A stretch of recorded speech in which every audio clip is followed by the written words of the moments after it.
Adventure is thrilling and exciting. Can be risky, but comes with the rewards of exploring the unknown.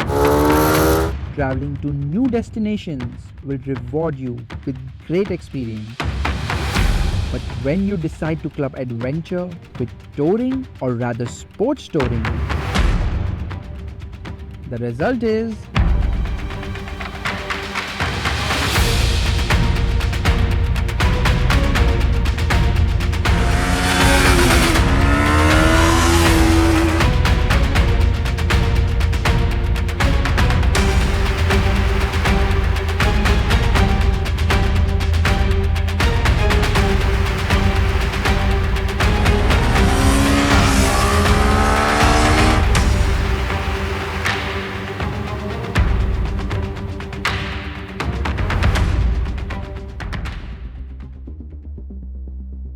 the Suzuki V-Storm 650, a motorcycle which will take you long distances but in utmost comfort. A bike which will make you reach your destination really fast, yet you will have a big grin on your face under your helmet. This is Suzuki's latest motorcycle for the Indian market, an apt rival to Kawasaki's Versys 650. This motorcycle has made me come all the way to Jaipur to test its mettle.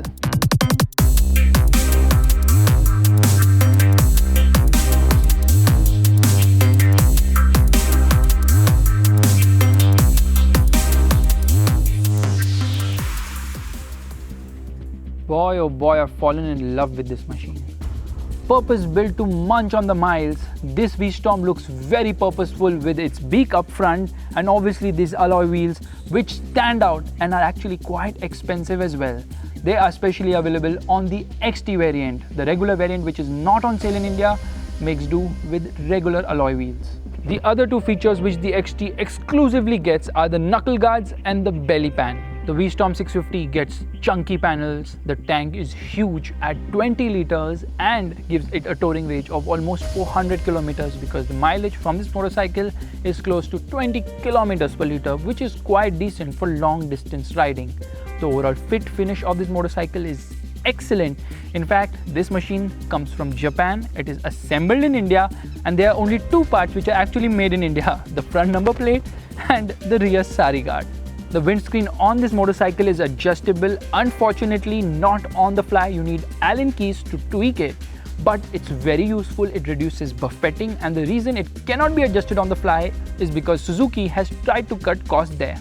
And talking about cost cutting, this motorcycle doesn't get any LEDs for the indicators. The headlight is also halogen and there's no projector either.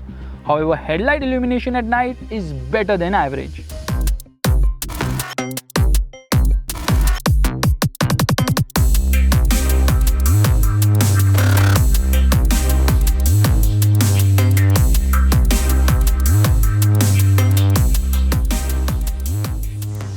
The cushioning of this seat is excellent. It offers great amount of comfort for long rides, not only for the rider but also for the pillion. Pillion.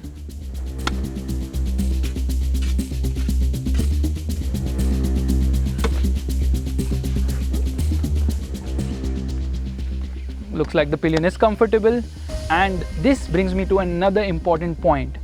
This Apple fan isn't very comfortable on this motorcycle while riding because the seat height is a lot at 835 mm. However, Suzuki offers you the accessory of a lower seat height by 20 mm, which means that shorties like these can also ride the motorcycle comfortably. Your work is done, you can leave now. And since I'm talking about accessories, there are 4 accessories on this motorcycle other than the low seat height, which Suzuki hasn't equipped this motorcycle, obviously because that's a personal choice. Our test motorcycle is equipped with 4 accessories which include a dresser bar, which is nothing but a crash guard. It also gets an aluminium chain case as well as a main stand. There's also this top box which can accommodate 55 liters, and yes, it is very easy to use as well.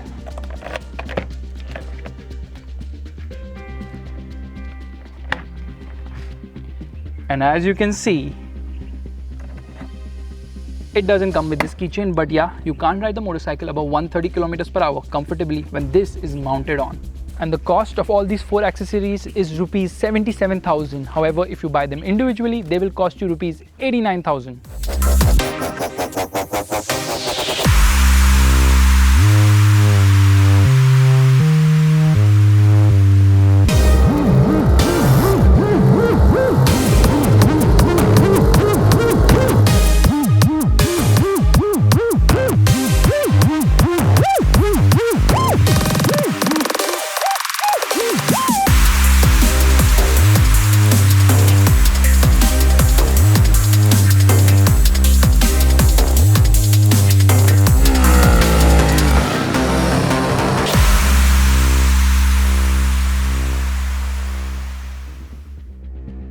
V-Storm 650 gets an analog digital instrument cluster. The tachometer is analog and everything else is digital. It shows a lot of information right from distance to empty, twin trip meters. There's a clock, gear position indicator as well.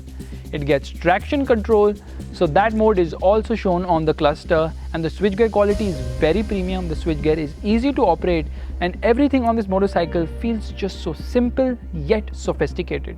Even the riding position on this motorcycle is very simple. You sit upright on this motorcycle and most importantly you feel extremely comfortable. Even the mirrors, which don't look attractive, they give a brilliant view of what's behind. At the heart of this adventurous beast is a 650cc V-twin motor, and unlike V-twin engines, this one is very refined and smooth. After all, it is a Suzuki. It produces almost 70 horsepower and 62 Newton meters of torque, and the peak output is at higher RPMs, yet it feels very lively right from 3000 RPM. Power delivery is linear, there's good amount of low-end punch, but it really screams in the top end and redlines close to 11,000 RPM.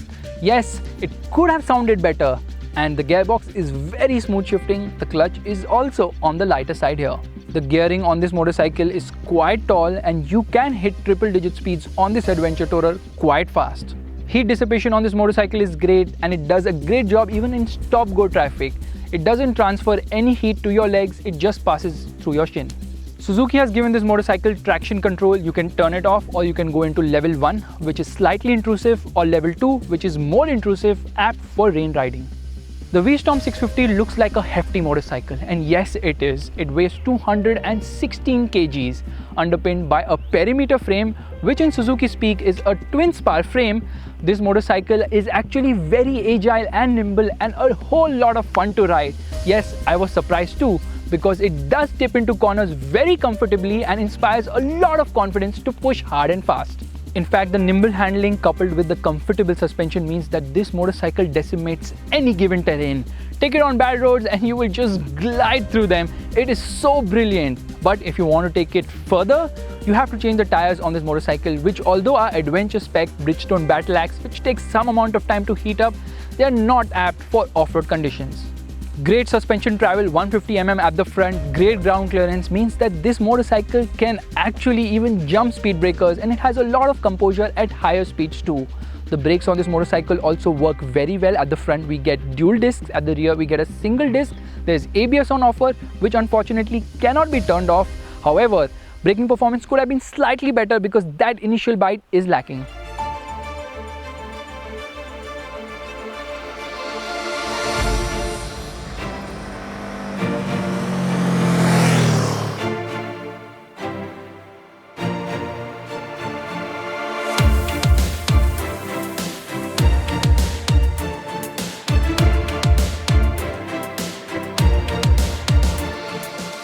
The Suzuki V-Storm 650 is a thoroughly well-engineered motorcycle. Being a V-twin, it has a lot of performance, yet it is extremely refined. The ride and handling balance is also very great, which means that you can ride hard and fast and yet be comfortable on Indian roads. The seat is comfortable both for the rider as well as the pillion, which means that you can go long on this machine. So this motorcycle impresses in spades and feels much better than the Kawasaki Versys 650 in spite of you paying rupees 70,000 more for this Suzuki motorcycle. Yes, it could do with slightly more features, but as a package, it feels absolutely unbeatable. If I had to buy a motorcycle under rupees 10 lakhs, an adventure motorcycle, I would look no further than the Suzuki V-Storm 650. Didn't we have a top box on our motorcycle? Dhanil!